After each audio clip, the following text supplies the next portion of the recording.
आज जर्मनी और भारत के बीच 8 बड़े करार किए गए। इनमें रेलवे सुरक्षा, स्किल डेवलपमेंट और मेक इन इंडिया के तहत जर्मन कंपनियों को भारत आने का आमंत्रण महत्वपूर्ण है।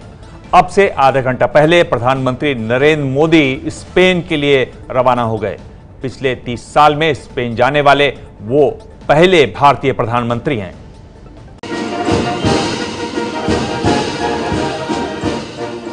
चार देशों की यात्रा पर गए प्रधानमंत्री नरेंद्र मोदी का पहले पड़ाव यानी जर्मनी में शानदार स्वागत किया गया। जर्मन चांसलर एंगेला मर्केल ने मोदी की अगवानी की। मोदी को यहां गार्ड ऑफ ऑनर दिया गया। एंगेला मर्केल से मुलाकात के बाद मोदी ने जर्मन कंपनियों को भारत में निवेश करने के लिए आमंत्रित किया है। स्किल इंडिया मिशन उसको सक्सेस बनाने में जर्मन की पार्टनरशिप बहुत ही महत्वपूर्ण है। तो भारत के नौजवानों के लिए जॉब अपॉर्चुनिटी भी बढ़ती है। भारत के ग्रोथ इंजन में यूथ पावर बहुत बड़ा रोल प्ले कर सकता है। जर्मनी और भारत के बीच 8 करार हुए हैं। इसमें रेलवे सुरक्षा, skill development, digitalisation, make in India के तहत निवेश और डेवलपमेंट इनिशिएटिव्स शामिल हैं।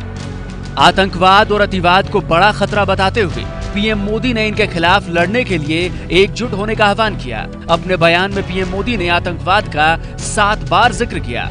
आतंकवाद तथा अतिवाद मानव जात के लिए, आने वाली पीढ़ियों की आवश्यकताओं के लिए एक बहुत बड़ा संकट बने हुए हैं।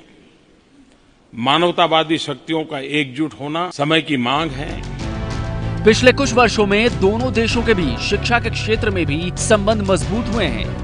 पिछले 5 साल में जर्मनी में पढ़ रहे भारतीयों की संख्या करीब 2 गुनी हो गई है। अभी 13,500 से ज्यादा भारतीय छात्र जर्मनी में पढ़ाई कर रहे हैं। जर्मनी के बाद पीएम मोदी स्पेन जाने वाले हैं। पिछले 30 साल में ये पहला मौका होगा जब कोई भारतीय प्रधानमंत्री स्पेन जा रहा है। स्पेन जाना अहम क्यों है ये आपको बताएंगे, लेकिन पहले आपको दिखाते हैं कि स्पेन की मदद से भारत में ट्रेन का सफर कैसे बदलने वाला है। ये स्पेन की टेल्गो ट्रेन है जिसका ट्रायल कई बार हो चुका है। 200 किलोमीटर प्रति घंटे की रफ्तार से इसे दिल्ली और मुंबई के बीच दौड़ाने की योजना है। पिछले साल हुए ट्रायल में दिल्ली से मुंबई ये ट्रेन 11 घंटे 48 मिनट में पहुँच गयी थी। स्पेन दौरे में पीएम मोदी की मुलाकात टेल्गो कंपनियों के अधिकारियों से भी हो सकती है। टेल्गो ने भी इच्छा जताई है कि वो भारतीय रेल सेक्टर में काम करना चाहती है। स्पेन से infrastructure, railway, energy sectors, smart city, digital economy और पर्यटन सहित कई दूसरे करार हो सकते हैं।